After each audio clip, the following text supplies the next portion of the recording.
there. But we're in a series called Miracles, and we're going to continue that today. If you have a Bible, open it up to the book of John. That's the fourth book in the New Testament.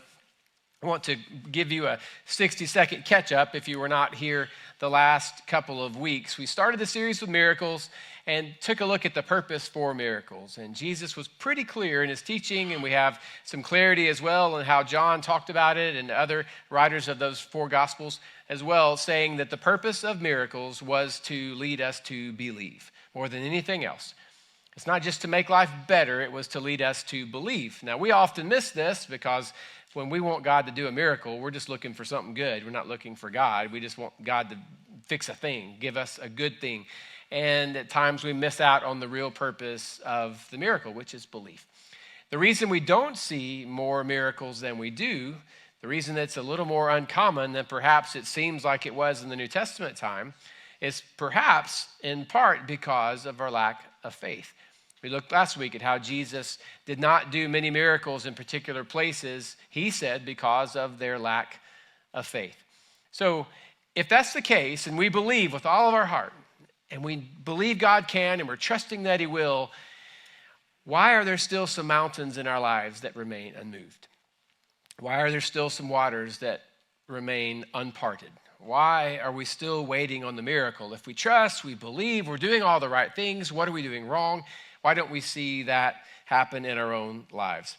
Well, I want us to take a look at this story in John chapter 11, this historical account of the resurrection of Lazarus, to maybe get an answer to why at times God chooses not to move the mountain, even if we have the heart in the right place, we have the right motives, and so forth. Now, as we do this, as we take a look at it, I think it's easy to forget, and we're reminded here, that Jesus actually had friends. Now, he had 12 people that he invited to follow him. They had a close relationship. They were his 12 disciples, as we call them. A few of them, Peter, James, and John, he had an extra close relationship with. But he also had friends. As he traveled, he met people, and he was pleasant to be around. He would have signed up to help in the kids' area, for sure. He was enjoyable to be around. He made friends along the way. And perhaps he had no closer friends than Mary, Martha, and Lazarus, these two sisters and a brother. Lazarus was super sick. Word of it reached Jesus, who was at least 20 miles or so away. We know a day's journey away at the minimum. Word reached him, and this is what we find in verse 4, chapter 11. When he heard this, Jesus said, "This sickness will not end in death. No, it is for God's glory, so that God's Son may be glorified through it." Now, Jesus loved Martha and her sister and Lazarus. So when he heard that Lazarus was sick, he stayed where he was 2 more days, and then said to his disciples, "Let us go back to Judea." Now, we're going to actually read through the entire story here together. But I want us to remember the things we just read in these verses, because I think here is really the hint, if you will, as to why it is that certain mountains remain unmoved and why at times certain waters remain unparted in our own lives. He mentioned it was for God's glory, and that was the reason that whatever he was going to do, he was going to do. It wasn't for any other reason but for God's own glory.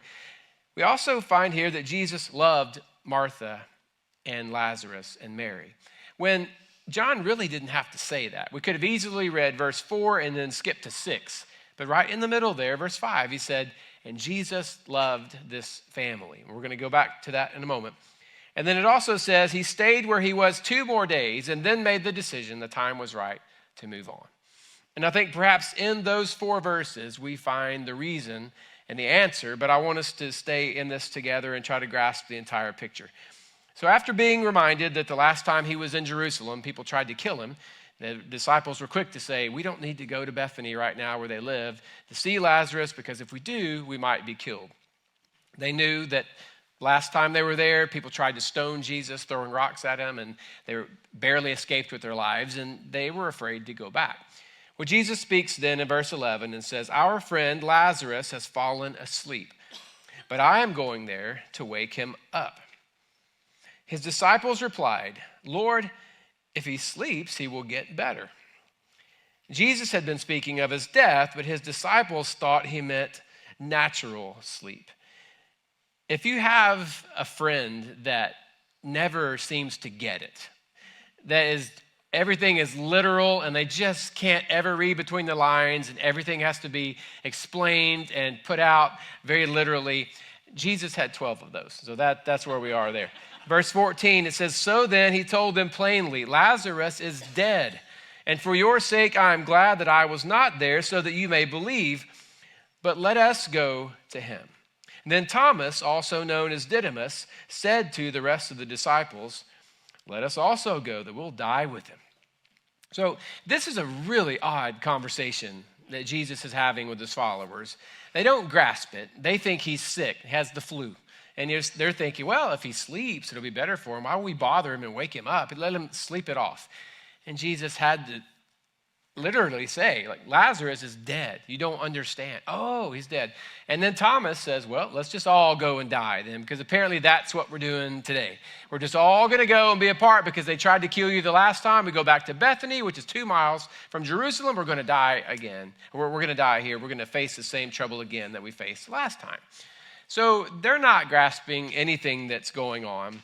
But Jesus says, no, we're going. They arrive, and in verse 20 it says, Martha heard that Jesus was coming, and she went out to meet him, but Mary stayed at home. "Lord," Martha said to Jesus, "if you had been here, my brother would not have died. But I know that even now God will give you whatever you ask." And Jesus said to her, "Your brother will rise again." Martha answered, "I know he will rise again after resurrection of the last day." And Jesus said to her, "I am the resurrection and the life. The one who believes in me will live even though they die, and whoever lives by believing in me will never die. Do you believe this?"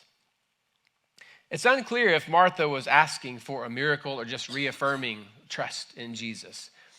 He said, "Oh, your brother's going to rise again." And she said, "Oh, I know. I believe all that. In the end, he's going to rise up. God's going to take everybody who's his together in eternal life. And we know all that." And Jesus said, "You're looking at the resurrection. You're not comprehending what's really going on." So it doesn't really seem that she was asking Jesus to perform the miracle, but she was reaffirming, listen, you can do whatever you want to do. I understand that. I still have not had my faith in you at all challenged, but I do know if you were here, this didn't have to happen. You could have saved Lazarus from dying. Well, Mary joins them in verse 32, and it says, Mary reached the place where Jesus was and saw him. She fell at his feet and said, "Lord, if you had been here, my brother would not have died." And when Jesus saw her weeping, and the Jews who had come along with her also weeping, he was deeply moved in spirit and troubled. "Where have you laid him?" he asked. "Come and see, Lord," they replied. And Jesus wept.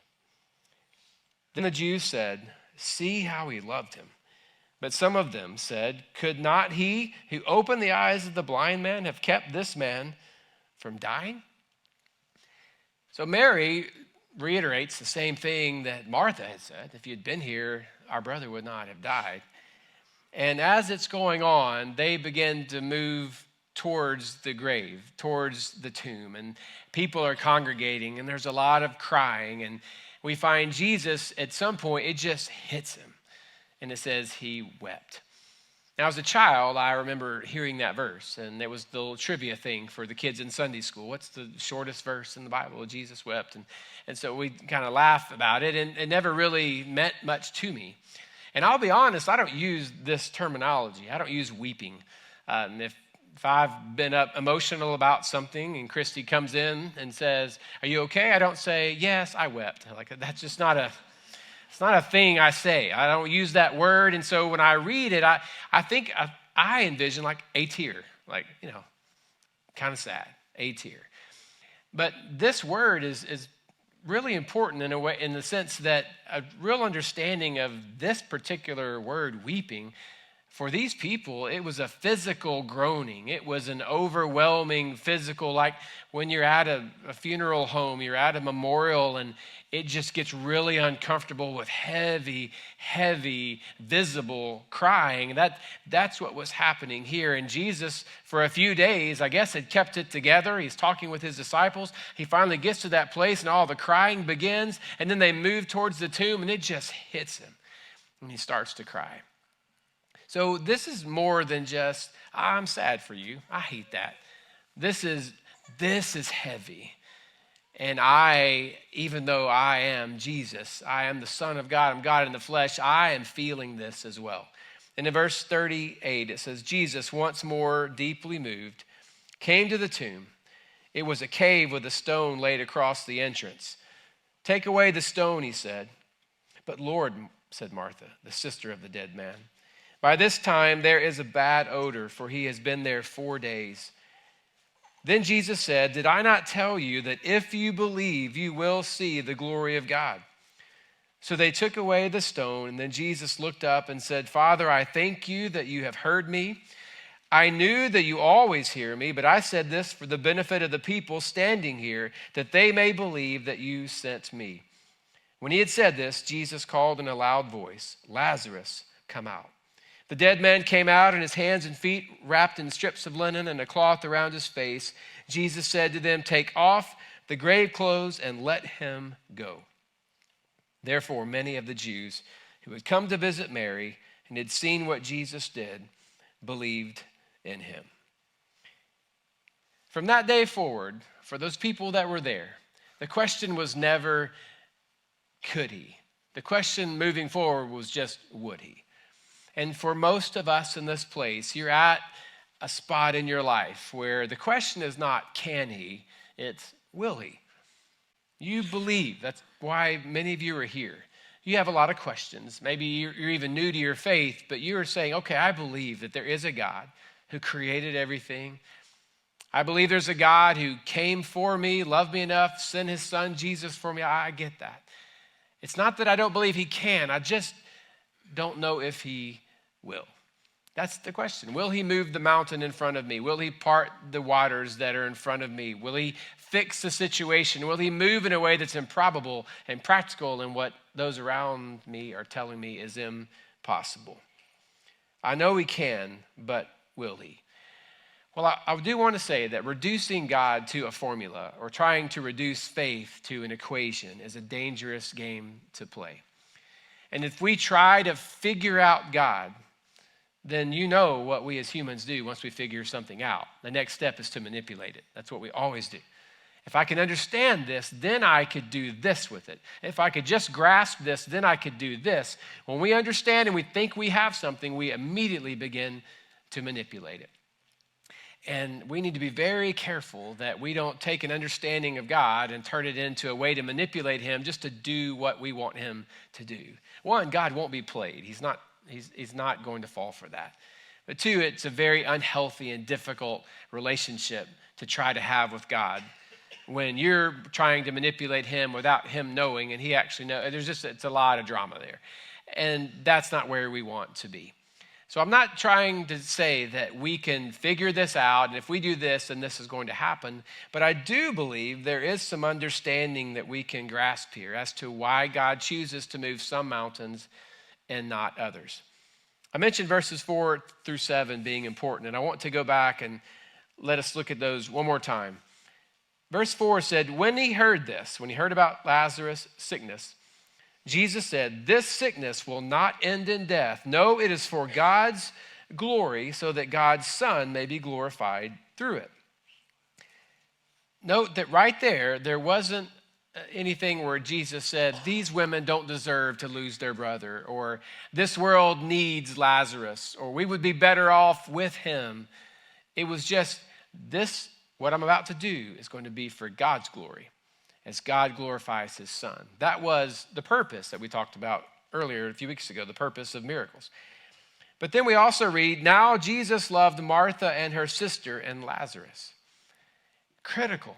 Because if we just look at it like, well, if it's just for God's glory, then he doesn't really care about me. It's just about him showing off and being able to get people to believe.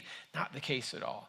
John could have easily skipped over that verse, but John felt it was important to help us understand that although this was originated by this invitation that God was giving, it originated in his own heart and his own purpose, he still had a great love and great compassion for them. He loved that family, and he loves you just as much. So if he chooses to move the mountain in your life, or if he doesn't choose to move the mountain in your life, nothing changes the fact that he genuinely loves you. And even the hardest of you here in this room today need to know that you're loved. Even the hardest of you. And Jesus says, there is a love here. And then, so when he heard that Lazarus was sick, he stayed where he was 2 more days and then said to his disciples, now let's go. And I think what we need to realize here is there is a plan to what God was doing. He could have just run immediately, had a reaction, but instead he chose response, where I'm going to respond, but I'm going to wait a couple of days because I've got something in mind.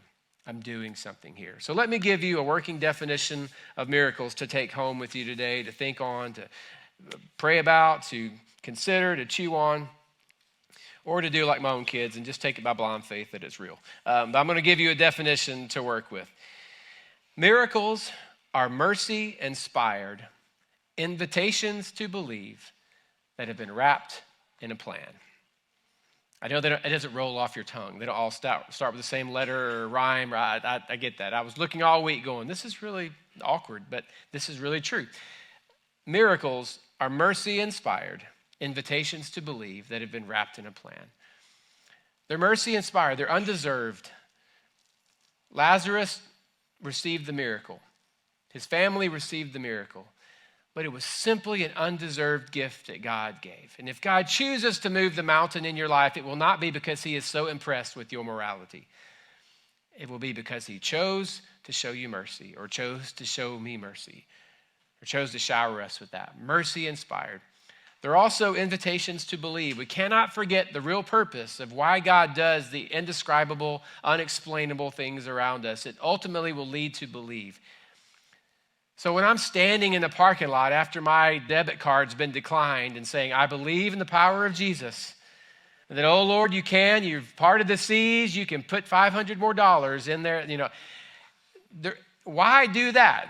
Who does it inspire to believe? So, well, me. No, who does it truly lead to believe? That's just a self-serving moment where I'm saying, God, have mercy on my lack of stewardship. That's what I'm saying to God. This is not a miracle I need. This is just some wisdom and somebody to handle my finances. That's what I need. So when we think we need God to move, there is an element of why. Who is this going to affect? What is this going to do? And it leads me to that final part that have been wrapped in a plan. If you haven't figured it out already, every decision is a domino.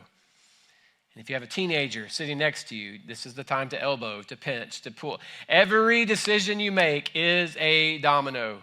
It all affects someone else, affects something else. It is going to move the story along or cause the story to fall apart.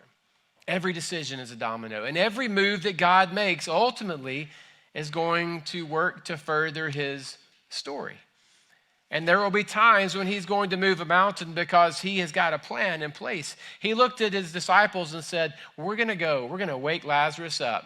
Or for you who don't understand, we're going to raise him from the dead. We're going to raise him up, but we're going to wait a couple of days because I got a plan. And I find it interesting when you look back through this historical stuff that the Jewish people, there was a legend. It wasn't biblical, just a legend. That the people believed that the spirit of a person hovered for 2 days after death.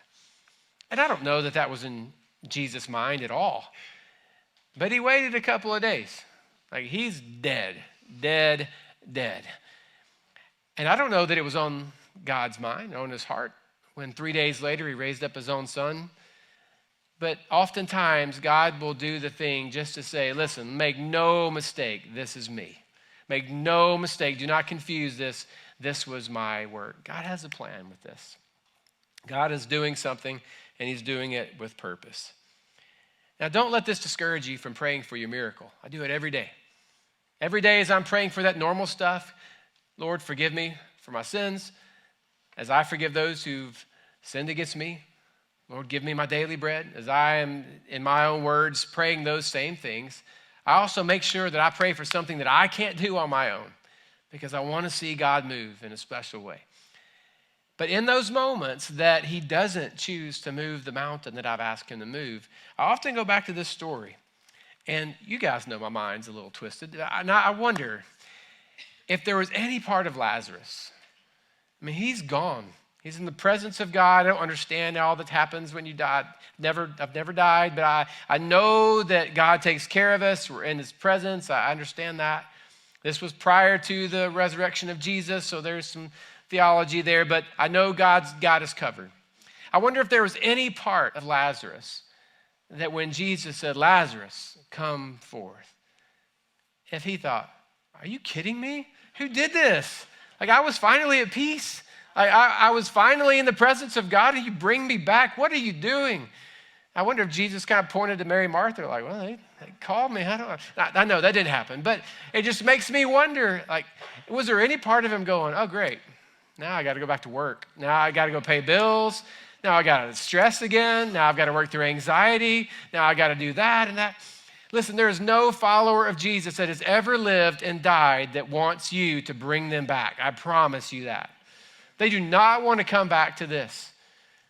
Now, we're here until God calls us home, and we don't need to wish that away, but there's no one who's gone on that says, oh, I miss the stress of that life. I miss all of that. They're not even missing you right now. They're in the presence of God. We miss them. It hurts us. That's why Mary and Martha said the things they said to Jesus. And if they only knew how good Lazarus had it, they probably would have said, no. Let him stay.